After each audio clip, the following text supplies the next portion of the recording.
Hey everyone, Victoria from OIT here, and today we're going to go over how to add products to your customers. So on my screen right now, I am inside of my demo customers account. In order to get there, you have to go to customer and click on subscribers and then click on the account that we're going to add the products to.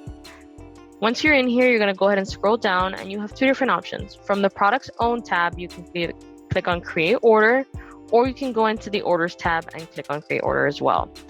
In this case, I'm going to do it from the orders tab. And once I'm in here, you'll see I have different categories in order to pick from. From there, we'll go ahead and add our products. So in this case, I'm going to add a bundled seat. And now you'll notice I have a quantity of 1 and I just clicked on add and I got a 1 in a green circle. This stands for line item. So if I come in here and put 11 and click on add, you'll see that my quantity just went from 1 to 2, not from 1 to 12.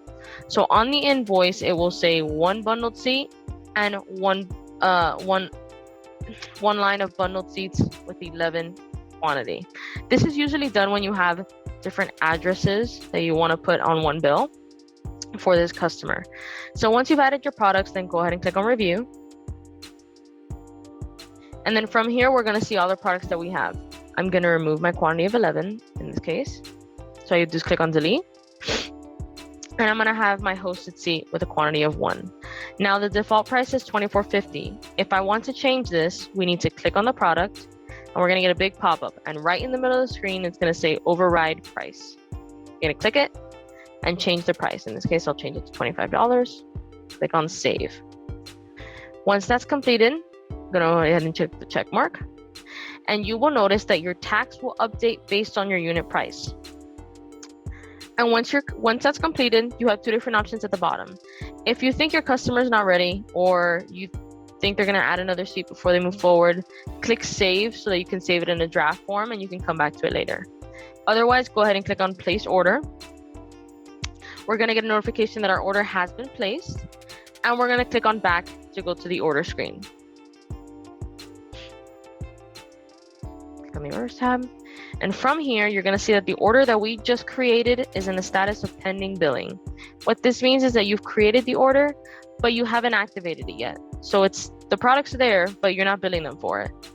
So in order to activate it, you're going to click on the little gear next to the order and click on the activate button. The products that you have in that order will appear. You're going to click on the little check mark next to each product and change the activation date to the day that you're going to start billing them for it. This is usually the day that you assign them temporary numbers or they have ported. I'll do the 31st of August as an example. And then click on start billing. And now you'll get a success message saying that the order has been activated. And when you scroll down, you're going to see that your order status has changed. If you pick the date that's in the past, it will automatically go to billing active. If you've picked a date that's in the future, like I have today, it's going to say partially fulfilled. All that means is that it's activated, but the day just has not come yet. Okay, and then from there, that's it. Now you just gotta wait for the day and the products will be applied.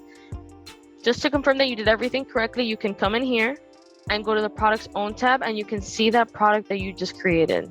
It'll show up here for you. Okay, and that's it, you're done. So if you have any questions, you can see the doc on how to do this in the description below, or you can email billing@oit.co. Thanks for joining me today, everybody. Bye.